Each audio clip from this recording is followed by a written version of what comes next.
Assalamualaikum warahmatullahi wabarakatuh.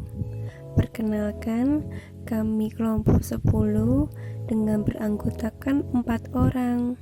Yang pertama yaitu Firda Violita dengan NIM 19523165.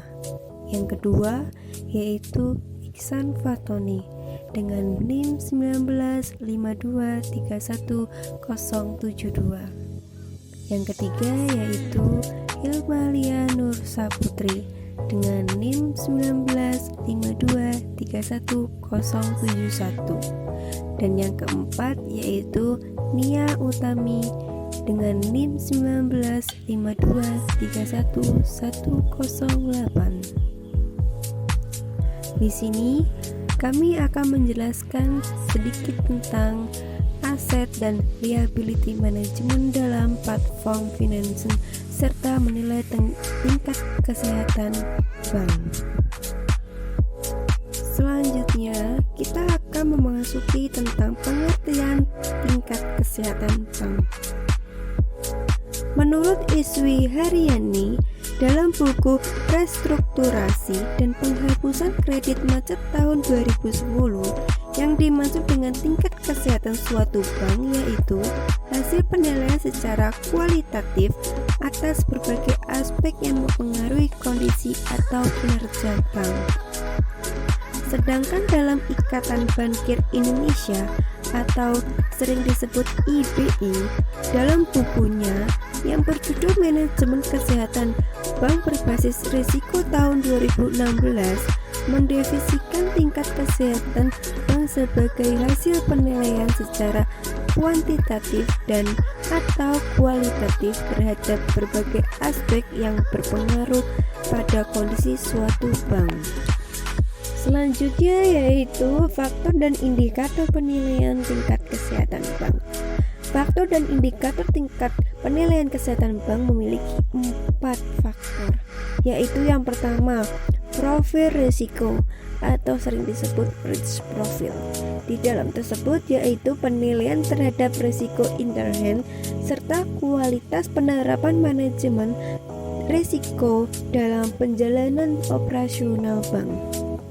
Penilaian risiko ini jika dilihat lebih detail mencangkup risiko kredit, risiko pasar, risiko kualitas, risiko operasional, risiko hukum, risiko strategi, risiko kepatuhan, serta risiko reputasi.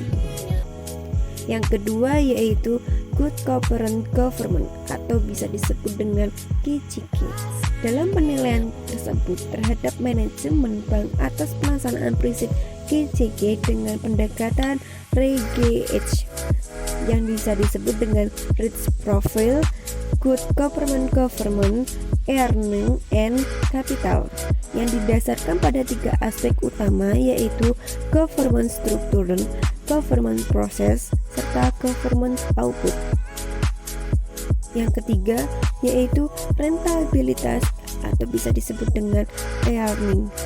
Dalam penilaian terhadap kinerja rentabilitas sumbernya serta sustainability earning bank, penilaian rentabilitas didasarkan pada perbandingan laba sebelum pajak 12 bulan terakhir terhadap rata-rata volume usaha di periode yang sama, perbandingan beban operasional terhadap pendapatan operasional di bulan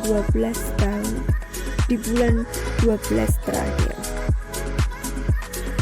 Yang keempat yaitu permodalan kapital. Dalam permodalan yang meliputi tingkat kecakupan dan pengolahan modal, faktor yang dibutuhkan untuk meningkat kesehatan bank yang sama dengan indikator yang diperlukan dalam penilaian. Materi selanjutnya tentang jenis penilaian tingkat kesehatan bank, yaitu yang pertama penilaian tingkat kesehatan bank secara individual, yang kedua penilaian tingkat kesehatan bank secara konsolidasi. Contoh penilaian tingkat kesehatan bank. Misalnya, Bank A melakukan berbagai analisis dan penilaian secara kuantitatif dan atau kualitatif terhadap keempat faktor, seperti profil risiko yang dimiliki bank GCG tingkat perolehan laba serta permodalan bank tersebut.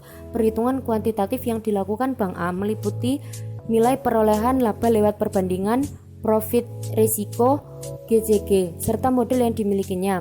Setelah itu, bank juga akan melakukan proses penilaian kualitatif terhadap keempat faktor tersebut. Setelah melakukan perhitungan dan penilaian akan diketahui nilai peringkat komposisi plus Bank A.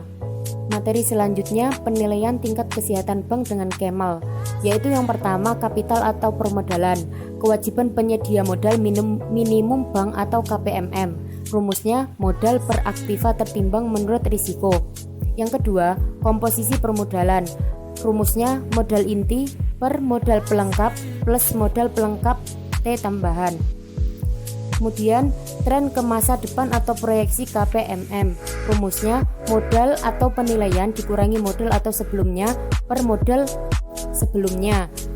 Kemudian rumus yang kedua yaitu ATMR atau penilaian dikurangi ATMR atau sebelumnya per ATMR sebelumnya. Selanjutnya yang keempat yaitu aktiva produktif yang diklasifikasikan dibandingkan dengan modal bank.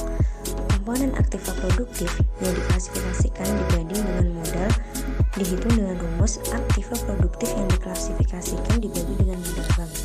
Klasifikasinya adalah 25% dari aktiva produktif dalam perhatian khusus, 50% dari aktiva produktif lancar, 75% dari aktiva produktif diragukan, 100% dari aktiva produktif macet.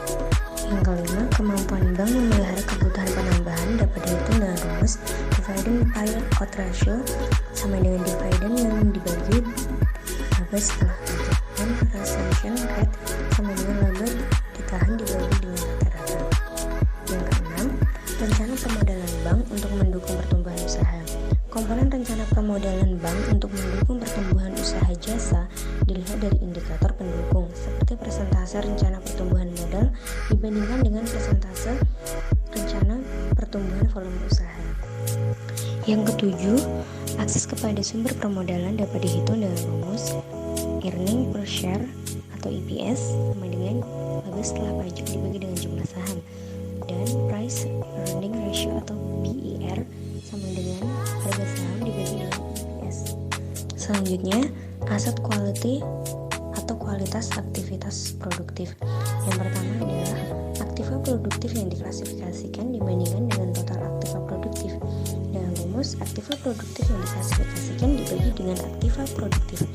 Ada 4 macam jenis aktiva produktif, yaitu kredit yang diberikan, surat berharga, dana pada bank lain, penyertaan.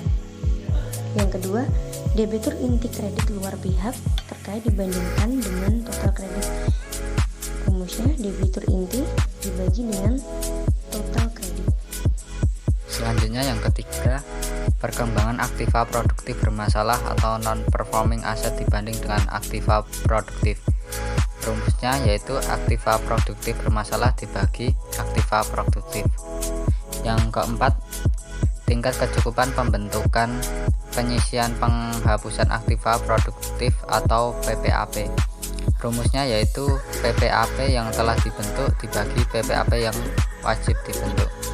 Selanjutnya, earning atau rentabilitas. Penilaian pendekatan kuantitatif dan kualitatif faktor rentabilitas antara lain dilakukan melalui penilaian terhadap yang pertama return in asset atau ROA, yang kedua return on equity atau ROE, yang ketiga net interest margin atau NIM, yang keempat biaya operasional dibandingkan dengan pendapatan operasional atau BOPO, yang selanjutnya perkembangan laba operasional berupa pendapatan operasional dikurangi biaya operasional. Selanjutnya komposisi portofolio aktiva produktif dan diversifikasi pendapatan. Selanjutnya penerapan prinsip akuntansi dalam pengakuan pendapatan dan biaya serta prospek laba operasional. Liquidity atau likuiditas.